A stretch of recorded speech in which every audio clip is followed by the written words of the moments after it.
घी खाने से क्या हार्ट अटैक आ सकता है? घी खाने से कोलेस्ट्रॉल बढ़ सकता है? किन लोगों को घी खाने से बचना चाहिए? Number 1, diabetes. लंबे समय से यदि आपको डायबिटीज़ है तो आपने घी खाने से परहेज़ करना चाहिए। यदि डायबिटीज़ होता है, इसमें हमारा इंसुलिन रेजिस्टेंस हो जाता है, बॉडी का हर एक ऑर्गन इसमें इन्वॉल्व हो जाता है, हर एक बॉडी को शुगर अफ़ेक्ट करती है। 10 साल के बाद में आप देखिएगा, यदि आपने ब्लड शुगर लेवल कंट्रोल में नहीं रखते हैं तो आपके ब्लड शुगर के साथ में आपका कोलेस्ट्रॉल भी बढ़ा हुआ दिखता है। जितने भी डायबिटीज़ के पेशेंट हैं जिन्होंने अपना ब्लड शुगर कंट्रोल में नहीं रखा है, 10 साल के बाद देखिएगा आपको हार्ट डिसीज़ बनना ही बनना है। और ऐसे में यदि हम सैचुरेटेड फैटी एसिड का सेवन करते हैं, जो कि ब्लड वेसल्स को और ज़्यादा ब्लॉक कर देता है, जिसके चलते आपको हार्ट डिसीज़ बन सकता है, हार्ट अटैक आ सकता है। तो ऐसे में हमें घी खाने से परहेज़ करना चाहिए। स्ट्रिक्ट मॉडरेशन या बेटर टू अवॉइड। नंबर 2, पीलिया। पीलिया यानी जॉइंटिस या लीवर से जुड़ी किसी भी बीमारी में आप घी खाने से परहेज़ करें। वैसे जॉइंटिस में पूरी तरह से हमें फ़ैट को जो है कट डाउन करना होता है, किसी भी फ़ॉर्म में हमें फ़ैट या ऑयल नहीं लेना होता है। लेकिन जैसे आपको फैटी लिवर है या लीवर डिसीज़ है, लिवर सिरोसिस हो गया है, बहुत सारी लिवर्स की प्रॉब्लम चल रही है, तो डाइजेशन में जो है लीवर का मेन रोल होता है इसमें। और जो हमारा घी होता है, ऐसा नहीं है कि घी खाने से लिवर डिसीज़ बनते हैं। एक्चुअली यदि हम आपको लिवर डिसीज़ चल रहे हैं, ऐसे में आपको जो है घी अवॉइड करना होता है।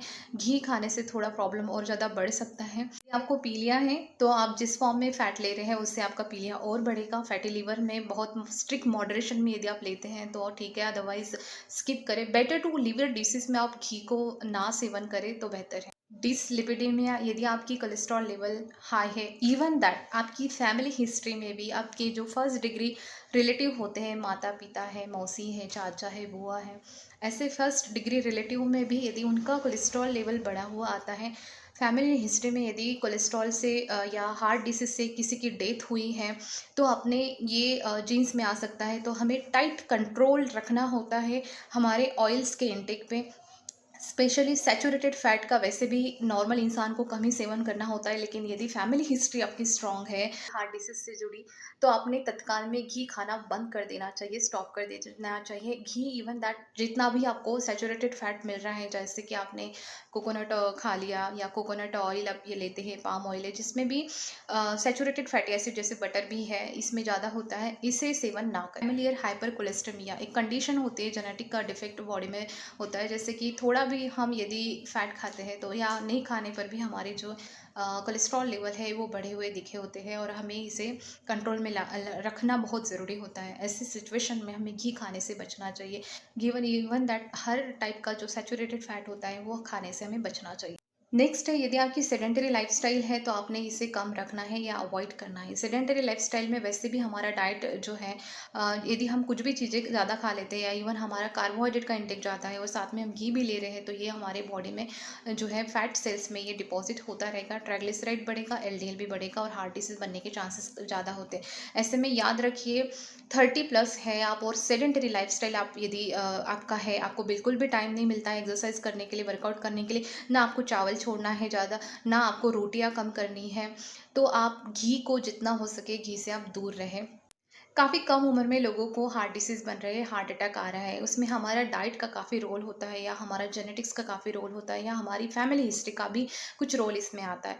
यदि हम इस चीज़ों से अवेयर होते हैं तो हम इसे कंट्रोल में ला सकते हैं, but better to avoid that. घी घी बहुत ही हेल्दी होता है, इसमें काफ़ी अच्छे विटामिन, एंटीऑक्सीडेंट होता है और काफ़ी अच्छे से ये हमारे शरीर को अच्छा रखता है, बट इन मॉडरेशन या ऐसे में वाइजली किन लोगों को खाना है ये बहुत डिपेंड करता है। यदि आप इनएक्टिव हैं और आपकी सेडेंटरी लाइफस्टाइल है, टाइप 2 डायबिटीज़ है, आपकी कोलेस्ट्रॉल लेवल हाई होते हैं, कई लोगों का मानना होता है कि हमारा जब अच्छा कोलेस्ट्रॉल बढ़ेगा, एचडीएल बढ़ेगा तो एलडीएल भी बढ़ेगा, बट एलडीएल का बढ़ना हमारे लिए काफ़ी डेंजरस हो सकता है एक उम्र के बाद।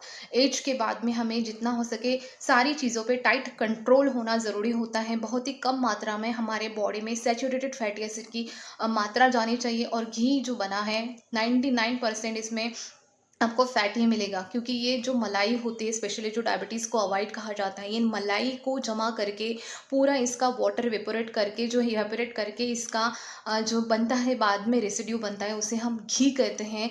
क्लैरिफाइड बटर भी इसे कहा जाता है। तो जितना फैट हम लेंगे उतना हमारे आर्टरीज़ को दिक्कत हो सकती है, ब्लॉकेज हो सकता है।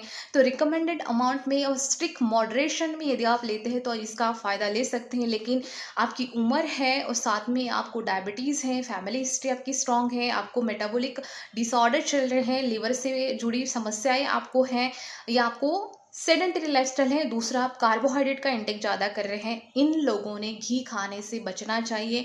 स्ट्रिक्ट मॉडरेशन में यदि खाते हैं, ओनली आप 1 ग्राम भी यदि घी लेते हैं तो इसका न्यूट्रिशन पॉइंट ऑफ व्यू हम देखेंगे, 1 ग्राम में 9 किलो कैलोरीज तो मिलती है। यदि हम 100 ग्राम आने इतना आ जाएगा, तो 100 ग्राम का यदि हम घी खाते जिसमें कि आपको 900 किलो कैलोरीज मिल जाएगा, 100 ग्राम इसमें फैट आएगा, परमिटेड होता है हमें 27 ग्राम एक इंसान के लिए एक दिन में काफ़ी है। फिर आप सब्जी खाओगे या कुछ और भी खाओगे जिसमें कि ऑयल चला ही जाएगा। 100 ग्राम यदि आप ऑयल लोगे उसमें आपको 100 ग्राम जो है फैट मिलेगा। घी लेंगे तो उसमें 100 ग्राम आपको फैट मिलेगा, लगभग इसका आधा आपको सैचुरेटेड फैट ही मिलेगा। तो वाइजली खाना और किन लोगों को खाना, ये बेहद ज़रूरी होता है। सभी का अपना अपना एक पॉइंट ऑफ व्यू आपको बताएंगे, लेकिन कंडीशन आपकी है, बॉडी आपकी है, तो आपको वाइजली चूज़ करना है कि इसका सेवन करना है या नहीं करना है। मेजॉरिटी ऑफ पीपल जो भी आपका लॉन्ग हिस्ट्री में आप देखिए, जिनका भी घी का सेवन जो करते हैं उनका कोलेस्ट्रॉल लेवल बढ़ा ही आता है। और एक उम्र के बाद में बढ़े हुए कोलेस्ट्रॉल को कम करना काफ़ी मुश्किल हो जाता है। एक तो जिम्मेदारियां होती हैं, एक्सरसाइज के लिए टाइम नहीं होता है, खाना मैनेज नहीं कर पाते हैं, स्ट्रेस लेवल को हैंडल नहीं कर पाते हैं, जो आपको प्रॉब्लम चल रही है, जो डिसीज़ आपको बना है उसको आप कंट्रोल नहीं कर पा रहे हैं, और काम का भी तनाव होता है। ऐसे में आप ऐसी चीज़ों को जितना हो सके आप इनसे दूर रहें।